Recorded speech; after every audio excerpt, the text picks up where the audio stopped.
नमो अरिहन्ताणं नमो सिद्धाणं नमो आयर्याणं नमो वज्रायाणं नमो लोये सौवसाहुणम् मङ्गलं भगवान् वीरो मङ्गलं गौतमो गणी मङ्गलं कुन्दकुन्दार्यो जैन धर्मोऽस्तु मङ्गलम् सर्वमङ्गलमाङ्गल्यं सर्वकल्याणकारिकं प्रधानं सर्वधर्माणां जैनं जयतु शासनं जैनं जयतु शासनं नम्योऽजिनं वीरम् अनन्तवर्णानदंसणसहावं वोच्छामिणीयं सारं केवली शुद्ध केवली भणिदम। प्रवचन ये समय सार की नियम सार की 15 नंबर की गाथा में कारण शुद्ध पर्याय की चर्चा चल रही है। पेज नंबर 358 गुरुदेव श्री का प्रवचन हम पढ़ रहे थे। इसमें यहां से लीजिए, पर्याय के 2 प्रकार हैं।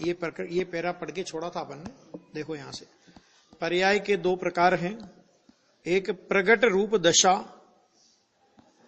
एक अव्यक्त रूप दशा। हाँ वही है ना, प्रगट अव्यक्त अव्यक्त। अतः जो पर्याय अंश प्रकट है उस अपेक्षा से वहां समय सार की 49वीं गाथा में द्रव्य को अव्यक्त कहा है।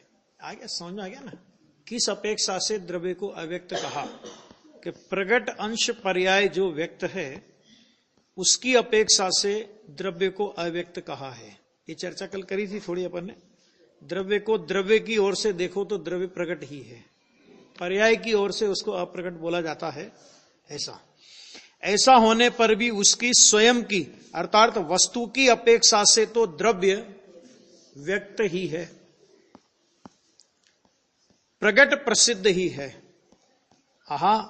प्रगट पर्याय की अपेक्षा से इन द्रव्य गुण और कारण शुद्ध पर्याय को अव्यक्त कहा है, तो भी वस्तु की दृष्टि से वस्तु को लक्ष्य में लेने पर तो वह अर्थात वस्तु द्रव्य प्रसिद्ध व्यक्त ही है। यहां पे हमने एक प्रश्न छोड़ा था कल। क्या प्रश्न छोड़ा था कि जब द्रव्य वस्तु व्यक्त ही है तो फिर सम्य दर्शन होना चाहिए ना। तो उसका उत्तर क्या दिया था कि भाई द्रव्य की अपेक्षा से व्यक्त है वो। और सम्य दर्शन किसमें होता है? सम्य दर्शन प्रकट पर्याय में। ना तो द्रव्य में सम्य दर्शन होता है, ना तो गुण में सम्य दर्शन होता है, और ना तो कारण शुद्ध पर्याय में सम्य दर्शन होता है। क्यों? क्योंकि इनमें होने को कुछ नहीं होता। ये तो है रूप है ना, त्रिकाल है। ये तो त्रिकाल है रूप है। तो जितना भी होना होगा वो उत्पाद वे रूप पर्याय में होगा। तो द्रव्य की अपेक्षा से वो द्रव्य व्यक्त है। द्रव्य कभी भी गुप्त नहीं रहा। ऐसा होने पर भी उस द्रव्य का प्रकट पर्याय जब उस रूप में स्वीकार करे तो प्रकट पर्याय में सम्य दर्शन होता है। नहीं स्वीकार करे तो भी द्रव्य प्रकट है, और स्वीकार करे तो भी द्रव्य वैसा का वैसा उतना का उतना प्रकट है। स्वीकार नहीं करे तो उत्पाद वे में मिथ्या दर्शन चलता है, और स्वीकार करे तो उत्पाद वे में सम्य दर्शन ज्ञान चारित्र की प्राप्ति होती है। द्रव्य में ना मिथ्या दर्शन ज्ञान चारित्र होते हैं और ना द्रव्य में सम्य दर्शन ज्ञान चारित्र होते हैं। इसलिए द्रव्य में ना बंध होता है और ना द्रव्य का मोक्ष होता है। ऐसा स्वरूप है। प्रकट रूप दशा और अव्यक्त रूप दशा है। हाँ, अव्यक्त रूप में कारण पर्याय है। अव्यक्त रूप में कारण ये उत्पाद वाली प्रकट पर्याय है ना, ये इसका अर्थ। यानी देखो कितनी बारीकी है। मैं अभी अष्टपावड़ का प्रवचन सुन के आ रहा था, अभी चारित्र पावड़ का। मैंने कभी कभी लगता है कि जैन दर्शन कितना बारीक है।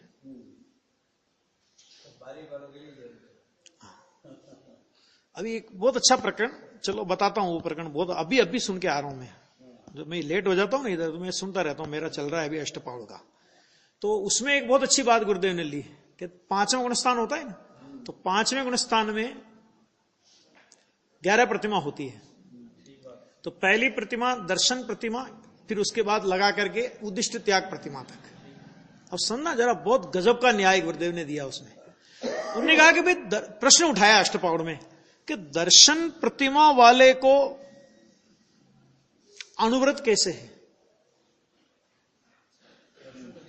दर्शन प्रतिमा, भाई प्रतिमा दर्शन प्रतिमा है, वो तो दर्शन की प्रतिमा है। तो दर्शन प्रतिमा वाले को तुमने पांचवें गुण स्थान में कैसे डाला? उसको अनुव्रत कैसे हो सकते हैं? और व्रत तो और अगर अनुव्रत है तो फिर वो व्रत प्रतिमा में डालो ना उसे, अव्रत दर्शन प्रतिमा में क्यों डाल रहे हो? बहुत अच्छा उत्तर दिया कि देखो दर्शन प्रतिमा वाले को अनुव्रत होते हैं, लेकिन उसमें अतिचार होते हैं। क्या कहा? पंचम गुण स्थान वाले को दर्शन प्रतिमा में अनुव्रत होते हैं, लेकिन वो अतिचार सहित होते हैं। तो अतिचार सहित होते हैं, इसलिए उसको व्रत प्रतिमा में नहीं डाला। तो दर्शन प्रतिमा क्यों कहा? उन्होंने कहा कि दर्शन प्रतिमा तो चौथे, भाई दर्शन समय दर्शन तो चौथे गुण स्थान में, फिर तुम पांचवें गुण स्थान में दर्शन प्रतिमा कैसे कह रहे हो?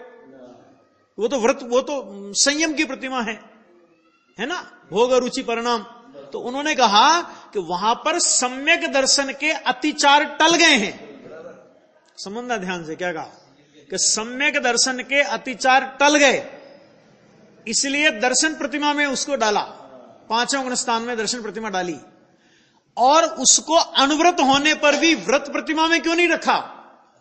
तो उन्होंने कहा कि व्रत प्रतिमा में निरतिचार पंच अनुव्रत आदि होते हैं। 12 अनुव्रतों की निरतिचारता वो व्रत प्रतिमा में होती है।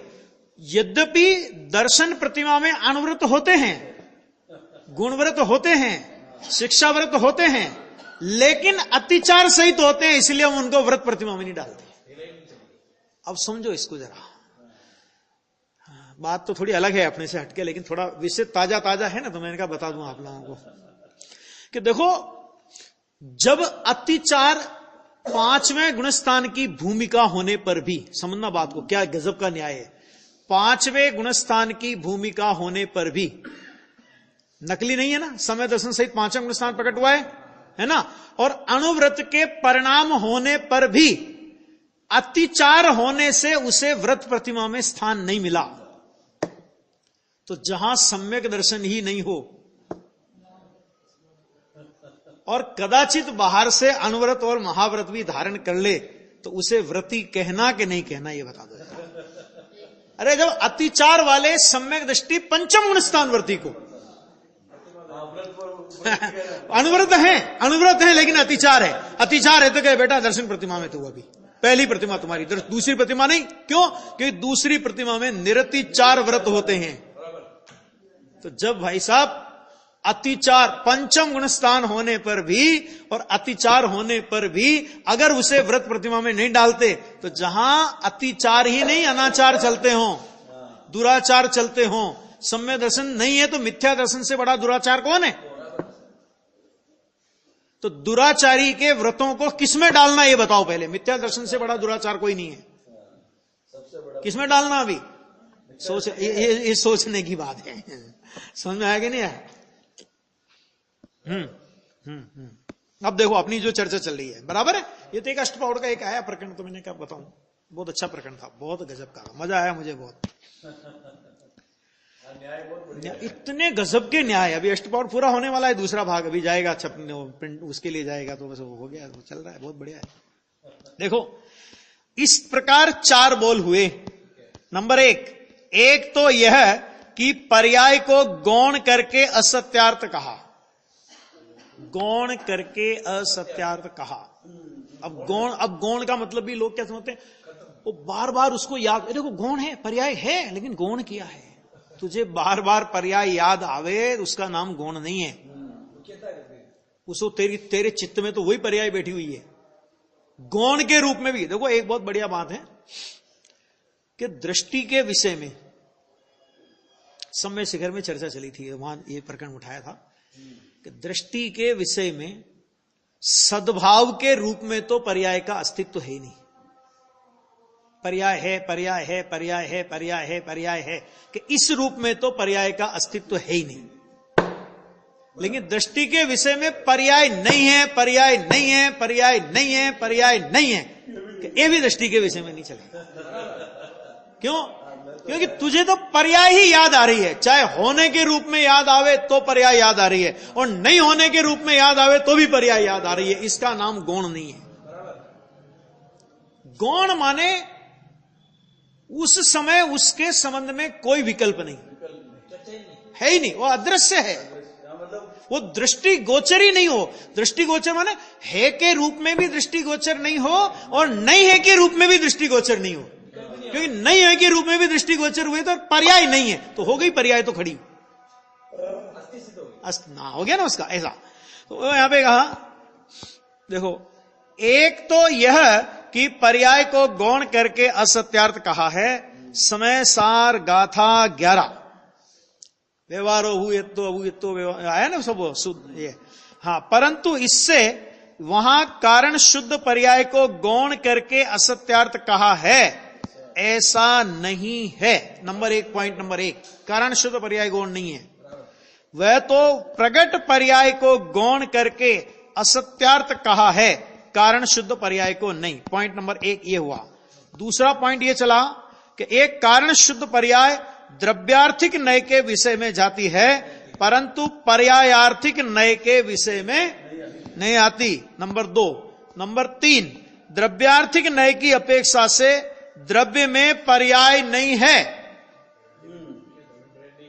द्रव्यार्थिक नय की अपेक्षा से द्रव्य में पर्याय नहीं है, ऐसी जो आगे 19वीं गाथा में कहा है वह इस कारण शुद्ध पर्याय के लिए नहीं कहा है, अपितु वह तो व्यंजन पर्याय, विभाव व्यंजन पर्याय के संबंध में कहा है। ये चर्चा गुरुदेव उठा चुके। गुरुदेव की पद्धति थी कि पहले वो पूरी चर्चा आ जाती, उसके बाद उसकी समरी पूरी की पूरी वो एक बार और देते थे ताकि उपसंहार जैसा हो जाए, याद आ जाए लोगों को।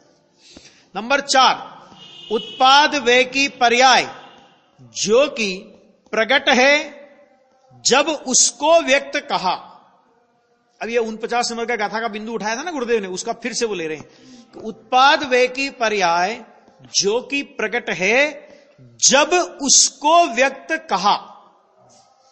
जब उसको व्यक्त कहा तब इस द्रव्य गुण और कारण शुद्ध पर्याय को अव्यक्त कहा है। मैंने उसको व्यक्त नाम दिया ना, तो उससे भिन्न बताना। यहां व्यक्त, देखो एक बात और समझो कि यहां व्यक्त और अव्यक्त का मतलब क्या है कि ये व्यक्त से अव्यक्त माने भिन्न है। माने प्रगट रूप पर्याय से अप्रगट रूप द्रव्य, अप्रगट रूप गुण और कारण पर्याय जिसको बोलते हैं यहां पे, कि वो भिन्न है।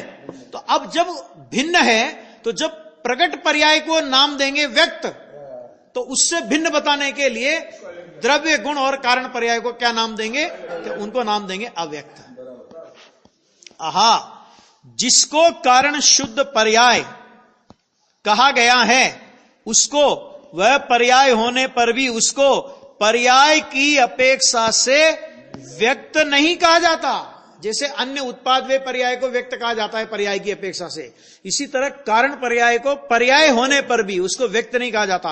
अर्थात मोक्ष मार्ग की अथवा केवल ज्ञान की जो सब उत्पाद वे वाली पर्याय प्रगट पर्याय हैं, उनकी अपेक्षा से कारण शुद्ध पर्याय को व्यक्त नहीं कहा जाता। वो तो अव्यक्त ही है उसकी अपेक्षा से। किसकी अपेक्षा से? उत्पाद वे रूप पर्याय की अपेक्षा से। अपितु उसको अव्यक्त कहा जाता है। गजब बात है। ये चर्चा कल थोड़ी हो गई थी। लो, अभी यह नया आया। ये 49 नंबर की गाथा वाला प्रकरण फिर नया आया।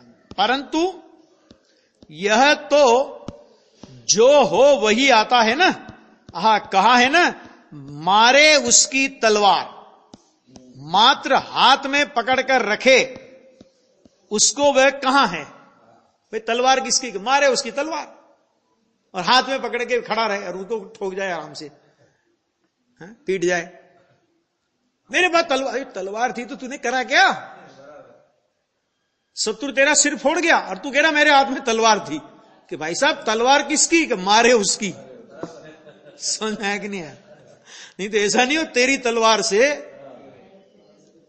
तेरी गर्दन काट दे वो शत्रु। ऐसा हुआ था मंगलायतन में, था ना एक वो जो वो होता है ना, गार्ड होता है ना, एक वो यंग गनमैन था, गनमैन। तो गनमैन सो रहा था, तो हम लोगों ने क्या करा, उसकी जो गन थी उसको उठा करके छिपा दिया। अब वो बेचारा जगा, एकदम देखा गन कहां गई, मेरी गन कहां गई। मैंने कहा तेरी गन से तुझे ही कोई मार जाता तो? गन किसके लिए है? गन सुरक्षा के लिए है ना, कि नींद निकाल ले, तेरी गन से तुझे ही कोई मार जाए। इसी तरह मारे उसकी तलवार, इसी प्रकार दृष्टि करे उसके लिए आत्मा। ये कहना है यहां पे, दृष्टि करे उसके लिए आत्मा। और कारण परमात्मा, आत्मा कारण परमात्मा है, लेकिन तेरे लिए क्या है? तू तो भाव निद्रा में पड़ा है। उसी तरह जो अंतर में वस्तु स्थिति को पकड़ता है, अर्थात जानता है, उसको वह वस्तु है। अब कारण पर्याय कारण परमात्मा है, आत्मा कारण परमात्मा है तो सही, लेकिन तूने जाना नहीं, तूने उसको स्वीकार नहीं किया, तो तेरे लिए कहां वस्तु हुई फिर वो? तेरे को क्या फायदा हुआ उसका? अन्य को कहां है? आहा, यह जैन दर्शन विश्व दर्शन ऐसा है, और तत्व सभी धर्मों में एक जैसा है ऐसा नहीं है। क्या कहा? विश्व और तत्व सभी धर्मों में एक जैसा है, कि सब में है ये बात। तो आत्मा की शुद्ध बुद्धि की बात तो सभी करते हैं, ऐसा तो सब में है। थोड़ी थोड़ी बात तो सब में है, थोड़ी थोड़ी बात तो सब में है, सब में थोड़ी थोड़ी अच्छी तो है ही, है ना। और लोग क्या कहते हैं, अपने को तो अच्छा ही ग्रहण कर लेना। तो मैंने कहा भाई, तुझे दूध भी पीना था तो शराब की दुकान ही मिली क्या? कलाल की दुकान पे पीना था तुझे दूध भी? नहीं आया समझ में? मैं तो दूध पी रहा था वहां पे बैठ के। भाई वहां क्यों पी रहा था बैठ के? तू कलाल की दुकान पे बैठ के दूध भी पिएगा ना, तो भी यही माना जाएगा कि शराब पी रहा था। तो अन्यत्र सत्य की कल्पना करना वो मदिरा की दुकान पर दूध पीने जैसी बात है, कोई दम नहीं है उसमें। अरे जब वहां सत्य, तो वो सत्य तो तुम्हारे पास भी है ना। तो जहां सर्वांग सत्य है, वहां सत्य की खोज नहीं करके, जहां सत्य के इक्के दुक्के रखें टुकड़े। क्यों? क्योंकि इक्की दुक्की बातें सत्य नहीं रखो तो तुम्हारी दुकान नहीं चलेगी, इसलिए इतना तो रखना पड़ेगा। और हम गए तो एक दो बातें हमने उनकी सत्य सुनी समझी, तो हमको कहीं उन पर ऐसा भरोसा हो जाए कि हम उनकी हर बात को सत्य मानने लगे, तो अपना तो हित हो जाएगा। और दूसरी बात, जाना क्यों? जहां संपूर्ण सत्य है हम वहां क्यों नहीं टिकेंगे? भाई साहब हमें तो सब चीज यहां मिलती है। नहीं साहब, ये चीज तो मेरी दुकान पे भी बहुत बढ़िया है। क्या आपकी दुकान पे बहुत बढ़िया होगी, लेकिन मुझे यहां मिलती है ना। तो एक चीज मैं आपकी दुकान पे लेने आऊं और बाकी चीजें दूसरी दुकान से लूं, ये नहीं चलेगा। मुझे तो एक दुकान पर सब मिलती है। मुझे तो एक सर्वज्ञ परमात्मा के शासन में संपूर्ण सत्य मिलता है, इसलिए मुझे किसी की ओर झांकने का मन ही नहीं होना चाहिए, ऐसा भाव है। देखो क्या कहते हैं, उसी प्रकार विश्व की अनंत अर्थात समस्त आत्माओं का स्वरूप ऐसा है। देखो फिर क्या कहते हैं, अब ये कारण पर्याय की बात यहां तक हुई, आ गया। अब आई कार्य पर्याय की बात। अब जब कार्य पर्याय की बात में तो देखो थोड़ा ले लेते हैं इसमें से आगे। यह कार्य पर्याय कारण पर्याय में से आती है। उन भगवान अरहंत परमात्मा को और सिद्ध को जो केवल ज्ञान, अनंत आनंद आदि प्रकट हुए हैं, वह कार्य पर्याय है। क्या? सिद्ध परमात्मा को, अरिहंत परमात्मा को अनंत ज्ञान, दर्शन, सुख, वीर आदि जो प्रकट हुए ना, कहते वो कार्य पर्याय है। और वह अंदर गुण की कारण पर्याय में से प्रगति है। कारण में एकाग्र होने पर कार्य प्रकट होता है। केवल ज्ञान भी पर्याय है। देखो यहां उस पर्याय को कार्य शुद्ध पर्याय कहा है, क्योंकि वह प्रकट होने वाली पर्याय ही होती है, गुण नहीं, तथा वह कार्य रूप नहीं होती है। नहीं होती, प्रकट हुई ना, कार्य रूप प्रकट हुई, नहीं प्रकट हुई, गुण थोड़ी प्रकट होता है। गुण तो क्यों कहा जाता? फिर सिद्धों के 8 गुण, गुण तो है नहीं, वो तो पर्याय है, फिर गुण क्यों कहा जाता? गुण इसलिए कहा जाता है कि दोष का अभाव करके नवीन निर्मलता प्रकट हुई, तो दोष के अभाव की अपेक्षा से गुण कहा जाता है, त्रिकाली गुण की अपेक्षा से गुण नहीं। क्योंकि जो प्रकट होते हैं वो गुण नहीं होते, वो पर्याय होती है, गुण कभी प्रकट नहीं होते। इसलिए उसको कार्य शुद्ध पर्याय कहते हैं। अरे द्रव्य क्या, गुण क्या, कारण पर्याय क्या, कार्य पर्याय क्या, अब इसका कुछ पता ही नहीं हो तो कहां जाए, कहां एकाग्र होवे और कहां से परान्मुख होवे?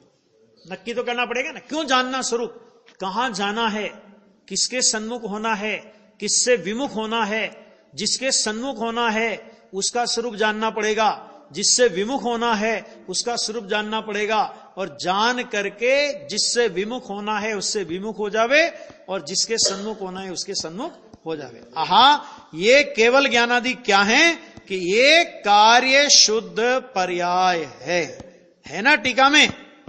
अब देखो सादी अनंत, अब कार्य शुद्ध पर्याय की बात, सादी अनंत अमूर्त अतीन्द्रिय स्वभाव वाले शुद्ध सद्भूत व्यवहार से, वहां क्या कहा था?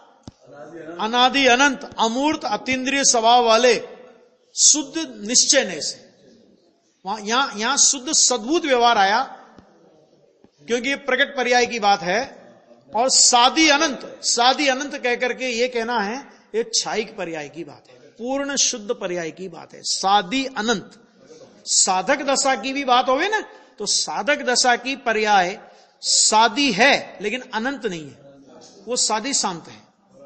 और ये पर्याय ऐसी कि एक बार प्रकट हुई तो सादी तो है लेकिन अनंत काल तक अब वो रहेगी, कभी भी उसका अंत नहीं आएगा, ऐसा। तो यहां सादी शांत देखो, जो कारण शुद्ध पर्याय कही वह अनादि अनंत है, और प्रकट पर्याय कही वो कैसी है? ये कार्य शुद्ध पर्याय सादी शांत। आहा, द्रव्य, उसके गुण और उसकी कारण पर्याय अनादि अनंत है, जबकि केवल ज्ञान, केवल दर्शन और सिद्ध पद ये सब पर्याय सादी हैं। मैंने सबकी शुरुआत हुई है,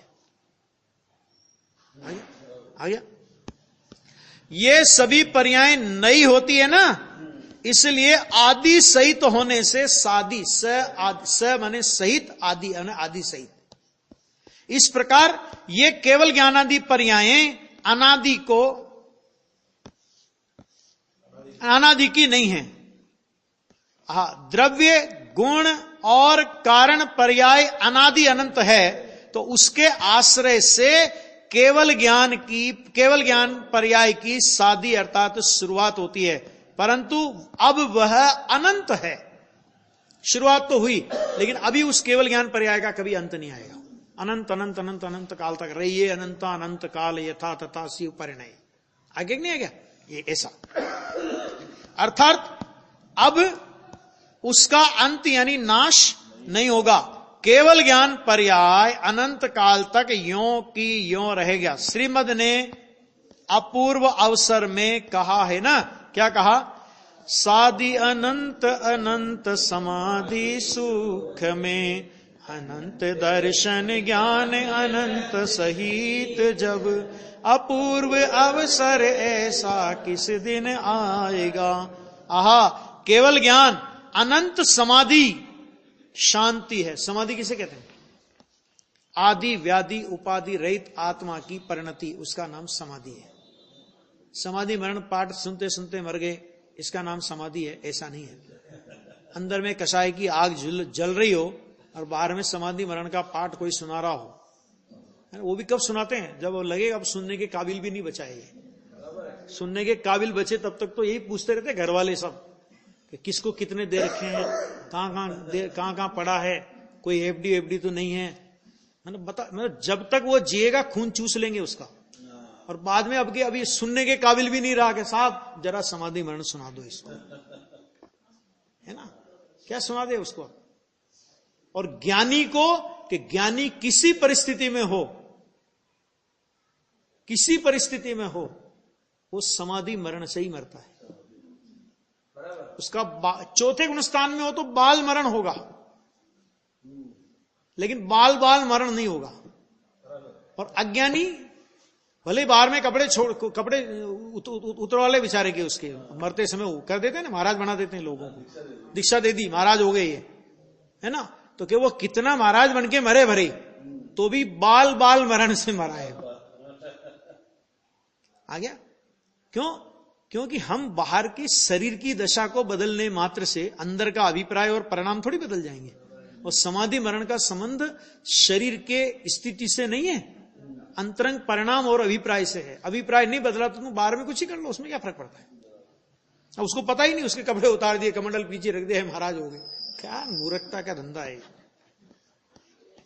देखो अनंत क्या कहा, केवल ज्ञान अनंत समाधि शांति है और वह अनंत काल तक रहेगा। कभी अभाव होगा नहीं होगा। आशय यह है कि यह केवल ज्ञान सादि अनंत है और अमूर्त अर्थात अरूपी है, स्पर्शादि रहित है, अतीन्द्रिय स्वभाव वाले। देखो यह अतीन्द्रिय स्वभाव वाले नए का विषय है। यहां नए के विषय को ही नए कहा है और विषय को अभेद करके कहने की पद्धति है। पीछे देखो, शुद्ध सद्भूत व्यवहार नए से, क्या मतलब? ऐसा कहा ना, तो ऐसा कहा है कारण कि केवल ज्ञान की पर्याय शुद्ध है, वह अपना अंश है और वह भेद है। शुद्ध है इसलिए तो शुद्ध अनुपचार, अनुपचरित। सद्भूत व्यवहार ने अपना अंश है इसलिए सद्भूत, और भेद पड़ा इसलिए व्यवहार। इसको शुद्ध सद्भूत व्यवहार नए कहा गया है। नया, अभी इसमें पॉइंट उतारे हैं, देखो 3 पॉइंट लिए हैं। केवल ज्ञान की दशा शुद्ध है इसलिए वो शुद्ध। शुद्ध का मतलब क्या है यहां पे? कि ज्ञान की अपूर्णता का जहां संपूर्ण रूप से अभाव हो गया। 2 तरह की शुद्धता होती है, एक तो विकार को भी विकार के अभाव को भी शुद्धता कहते हैं। तो राग द्वेष ये विकार है, और ज्ञान दर्शन वीर्य की अपूर्णता ये आवरण है। तो आवरण को भी अशुद्ध कहते हैं और विकार को भी अशुद्ध कहते हैं। तो केवल ज्ञान में क्या हुआ कि आवरण का सर्वथा अभाव हो गया, तो केवल ज्ञान की दशा शुद्ध है इसलिए शुद्ध। अच्छा, अपने में है इसलिए सद्भूत। केवल ज्ञान किसमें है? कि आत्मा की एक समय की पर्याय में, यानी अपने में है। और अंश अर्थात भेद है, वो अनादि अनंत काल में एक समय की पर्याय का भेद है ना वो, इसलिए वो व्यवहार है। अर्थात त्रिकाली में यह केवल ज्ञान का अंश भेद रूप व्यवहार है। देखो 2 तरह के व्यवहार होते हैं, एक होता है उपचार रूप व्यवहार और एक होता है भेद रूप व्यवहार। आ गया? उपचार रूप व्यवहार किसका होता है? कि दूसरे द्रव्य का दूसरे द्रव्य में उपचार करना, माने एक द्रव्य का दूसरे द्रव्य में आरोपण करना, इसको बोलते उपचार रूप व्यवहार। ये असद्भूत व्यवहार के खाते में जाता है। जैसे शरीर आदि पर पदार्थों को आत्मा का कहना अथवा अत्यंत भिन्न पर पदार्थों को आत्मा का कहना, तो ये हो गया उपचार रूप व्यवहार। ये झूठा व्यवहार है। क्यों झूठा व्यवहार है? क्योंकि ये आत्मा के द्रव्य गुण पर्याय में जिसका आरोप वो आत्मा में कर रहा है, शरीर का आरोप कर रहा है, अन्य पदार्थों का आरोप कर रहा है कि वे पदार्थ आत्मा के द्रव्य में, गुण में और पर्याय में नहीं पाए जाते, इसलिए इस व्यवहार को कहेंगे झूठा व्यवहार, है ना। और असद्भूत व्यवहार का तो वो स्वरूप है। और सद्भूत व्यवहार क्या है? आत्मा में होने, आत्मा में भेद रूप से वो है, पर्याय है ना। तो एक समय की पर्याय वो त्रिकाली में एक भेद पड़ा, आत्मा में एक भेद पड़ा, है ना। तो वो आत्मा के पर्याय रूप अस्तित्व में है, और पर्याय रूप अस्तित्व में भी एक एक समय की पर्याय रूप अस्तित्व में है, एक पर्याय दूसरे समय नहीं है। तो ये हुआ भेद रूप व्यवहार। त्रय होता हुआ नष्ट हो जाता है, क्योंकि दर्शन मोह कब तक रहता है? जब तक हमें अपने चिन्मात्र भाव का सम्यक अनुभव नहीं हुआ, तब तक दर्शन मोह रहता है। और जो ही अपने को अपने चिन्मात्र भाव का भास हुआ, ये मैं, दर्शन मोह का आश्रय खत्म हो गया, क्योंकि दर्शन मोह का आश्रय ही यही था कि तुम अपनी आत्मा को नहीं पहचानो, नहीं मानो, नहीं जानो, नहीं रमो, नहीं जमो। जब तक तुम आत्मा से दूर रहोगे, दर्शन मोह कहेगा मेरी गद्दी को कोई खतरा नहीं है। समझा? एक छत्र राज चलता है ना दर्शन मोह का। गजब बात देखो आप कि जिसका जगत में कोई विषय नहीं है। दर्शन मोह माने मिथ्यात्व, कर्म की बात नहीं। दर्शन मोह माने मिथ्यात्व। मिथ्यात्व का इस पूरे जगत में मिथ्या दर्शन का विषयभूत कोई पदार्थ नहीं, और मिथ्या दर्शन की सत्ता है। और सत्ता ही नहीं, ऐसी सत्ता है कि सारा जगत चतुर्थ गुणस्थानवर्ती ज्ञानियों से लेकर सिद्ध परमात्माओं को छोड़ दो तो सारा जगत दर्शन मोह के फंदे में पड़ा है। और दर्शन मोह चैलेंज करता है। क्या चैलेंज करता है? कि तुमने मेरे खिलाफ बगावत की ना, कि तुम बगावती लोग हो कितने, कि तुम्हारे सिद्धालय से लेके चौथे गुणस्थान तक या चौथे गुणस्थान से लगाकर सिद्धालय तक के सारे जीवों को गिन लोगे ना तो भी निगोद का एक शरीर खाली नहीं होगा, है कि नहीं?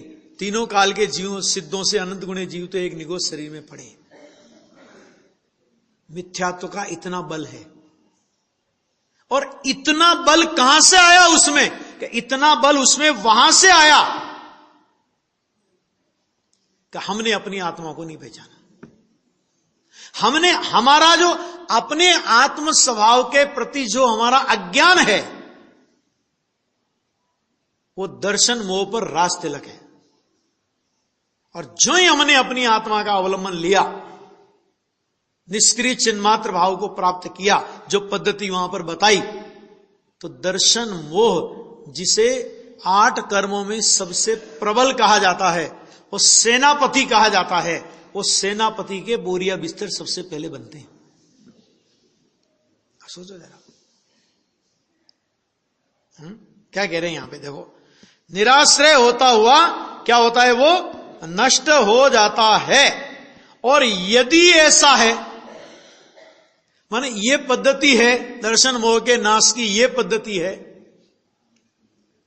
तो आचार्य भगवान क्या कहते हैं कि यदि ऐसा है तो मैंने मोह की सेना पर, देखो अभी तो दर्शन मोह को जीता, और दर्शन मोह को जीतते ही इस बात का पक्का भरोसा आ गया कि मैंने मोह की सेना पर विजय प्राप्त करने का उपाय प्राप्त कर लिया है। कि भाई साहब, आपने तो अभी मिथ्या दर्शन का नाश किया है, अभी तो चारित्र में पूरी सेना तो बाकी है। कि भैया, जो दर्शन मोह के नाश का उपाय है, चारित्र मोह के नाश का उपाय इससे दूसरा नहीं है। तो फिर क्या अंतर है कि एक समय के लिए घर देखा, दर्शन मोह का नाश हो गया, और अंतर मुहूर्त के लिए घर में टिक जाओ तो चारित्र मोह भी चला जाएगा। क्योंकि जब सेनापति मर गया तो सेना कितने दिन खैर मनाएगी? अब ये नक्की करो, कितने दिन खैर मनाएगी? हाँ, लेकिन ये बात ठीक है कि सेनापति मर गया तो सेना भी अपना बोरिया बिस्तर समेटने में टाइम तो लगेगा उनको, बहुत टाइम की पड़ी हुई बेचारी, है ना? तो चारित्र मोह के जाने में थोड़ा देरी लग सकती है, लेकिन अब अनंत काल तक ये मोह राग द्वेष के परिणाम जीवन में नहीं रह सकते। अरे और तो और, चिन्वाणी तो यहां तक कहती है, क्या कहती है? कि अगर एक बार हमने सम्यक दर्शन प्राप्त किया, श्रीमद् राजचंद्र जी का वचन है, सम्यक दर्शन की क्या प्रतिज्ञा है? वो कहता है, तू पहली बात तो अच्छी तरह सोच लेना कि तुझे मोक्ष जाना है कि नहीं जाना है, तुझे मुक्ति प्राप्त करनी है कि नहीं करनी है। तुझे अगर मुक्ति प्राप्त करनी हो तो ही मुझे अंगीकार करना। क्यों साहब? कि कदाचित अभी तो तेरी मुक्ति प्राप्त करने की भावना हो, क्योंकि मुक्ति धाम में बैठे हैं अपन लोग, है ना, तो अभी तो थोड़ा मन करता होगा, तो मुक्ति प्राप्त करने की भावना हो, और बाद में कदाचित तेरा विचार बदल जाए और तू ये कहे कि चलो इस सम्य दर्शन को ही हम छोड़ देते हैं, और तू कदाचित मुझे छोड़ दे, सम्य दर्शन कहता है, तो कहते तू भले ही छोड़ देना, लेकिन मैं तुझे नहीं छोड़ूंगा। एक अर्ध पुद्गल परावर्तन के भीतर भीतर तू किसी भी आलू के अंदर जाके बैठ जाना, किसी भी अनंत निगोद शरीर है, उस अनंत निगोद शरीर में किसी भी निगोद शरीर में जाके बैठ जाना, है? मैं तुझे वहां से निकाल कर मुक्ति में पहुंचाऊंगा, ये मेरी प्रतिज्ञा है। बोला, इसलिए ज्ञानी होते हैं ना, सम्य दृष्टि धर्मात्मा, का उनको अपनी मुक्ति की निशंक प्रतीति होती है। सम्य दर्शन तो हो गया, अब क्या करें? गुरुदेव से प्रश्न पूछा था किसी ने, सम्य दर्शन तो हो गया, अब क्या करें? तो फिर गुरुदेव ने कहा होगा, अब श्रावकपना अंगीकार करो, अब मुनिपना अंगीकार करो, ऐसा कहा होगा। गुरुदेव ने क्या उत्तर दिया कि जिसे सम्यक दर्शन हो जाता है उसे अब क्या करना है ये प्रश्न ही उठता नहीं है, और जिसको ये प्रश्न उठता है उसे अभी सम्यक दर्शन का भी ठिकाना नहीं है। आ गया? ऐसी गजब की गाथा है। देखो, इसमें एक गाथा मुझे थोड़ा सा विकल्प ये था, इसके आगे की गाथा का थोड़ा सा अर्थ ले लो। अब देखना, अब इस प्रकार मैंने चिंतामणि रत्न प्राप्त कर लिया है। कौन सा रत्न प्राप्त कर लिया? चिंतामणि रत्न किसे कहा यहां पे? सम्यक दर्शन। ना, दर्शन मोहनी की बात है ना। अभी 80 नंबर की गाथा में दर्शन मोह के अभाव की बात करी, तो उन्होंने कहा दर्शन मोह का अभाव हुआ ना, तो तूने चिंतामणि रत्न प्राप्त कर लिया। क्या प्राप्त कर लिया? अब क्या कह रहे हैं? तथापि प्रमाद चोर विद्यमान है, ऐसा विचार कर जागृत रहता है। क्या मतलब इसका? कि बहुत से अपने को क्या लगता है कि देखो, जब आचार्य देव मिथ्या दृष्टि जीव को जिनवाणी का उपदेश सुनाते हैं तो सम्यक दर्शन की इतनी महिमा करते हैं कि सम्यक दर्शन हुआ माने वो सिद्ध हो गया, सही मुक्त एवं। और जब सम्यक दर्शन हो गया ना, और वो फूला फूला फिरे, सम्यक दर्शन हो गया ना अब तो फिर आचार्य कहते हैं कि बहुत कुछ हुआ लेकिन सब कुछ नहीं हुआ। क्या कहा? बहुत कुछ हो गया लेकिन सब कुछ नहीं हो गया। चद्दर तान के सो मत जाना। क्यों? क्योंकि पहले तेरे पास लुटने के लिए कुछ नहीं था। क्यों? क्योंकि मिथ्या दर्शन उसको कौन लूटेगा भैया? आज तक कभी आपने सुना कि किसी भिखारी के यहां इनकम टैक्स और आजकल कौन सी चलती है वो ईडी फीडी क्या क्या चलती है, हाँ जो भी नाम किसको पता है ना, कि उनके छापेमारी हो रही है किसी भिखारी के यहां, आपने कभी सुना? क्यों नहीं होती? क्योंकि भाई उसके पास है क्या? तो मिथ्या दृष्टि के पास लुटने के लिए है क्या? वो तो खुद लुटेरा परिणाम है, आत्मा की शांति को लूटने वाला परिणाम है। लेकिन सम्यक दर्शन हुआ ना, आत्मा की शांति रूपी चिंतामणि तुझे प्राप्त हो गया। अब अगर तू प्रमादी रहा कि सम्यक दर्शन तो हो गया ना, अगली भूमिका का पुरुषार्थ अगर तेरा नहीं शुरू हुआ तो ये भूमिका टिकेगी नहीं। देखो, अगली भूमिका के पुरुषार्थ में अगली भूमिका चाहे प्राप्त हो या नहीं हो, सम्यक दृष्टि है और पंचम गुण स्थान की शुद्धि के योग्य पुरुषार्थ करे, पंचम गुण स्थान उसे प्राप्त हो या नहीं हो, चौथे गुण स्थान को कोई खतरा नहीं है। श्रावक मुनि दशा की भूमिका का पुरुषार्थ ना करे श्रावकपना टिकेगा नहीं। अरे धवला में तो यहां तक लिखा, सठखंडागम की 4 नंबर की पुस्तक है, 352-53 नंबर का पेज है, छठे गुणस्थान की बात करी तो उन्होंने कहा यदि कोई भावलिंगी संत छठे गुणस्थान का जो काल है, कितना काल है छठे गुणस्थान का? अंतर्मुहूर्त, उत्कृष्ट काल। अगर वो छठे गुणस्थान का काल पूरा भोगे और छठे गुणस्थान का काल पूरा होने के पहले पहले यदि उन्हें 7वां गुणस्थान नहीं आवे, भले एक समय बाकी रहे, छठे गुणस्थान का काल पूरा होने में एक समय बाकी रहे, तो भी उसके पहले पहले उनको 7वां गुणस्थान आना अनिवार्य है। नहीं आवे तो क्या होगा? तो नहीं आवे तो उन्होंने कहा कि मिथ्यात्व गुणस्थान में चले जाएंगे। 4, 5वें की बात नहीं करी। क्यों? क्योंकि छठा गुणस्थान प्रमाद का गुणस्थान है और प्रमाद में रहने जैसा नहीं है, और तुमने तो पूरा प्रमाद का काल भोगा, इसका मतलब तुम इस दशा के लायक नहीं हो। ये गुरुदेव श्री ने मोक्ष मार्ग प्रकाशक के प्रवचनों में 2-3 जगह इस बात को कोट किया है। सामान्यतः मुनिराज मुनि दशा की भूमिका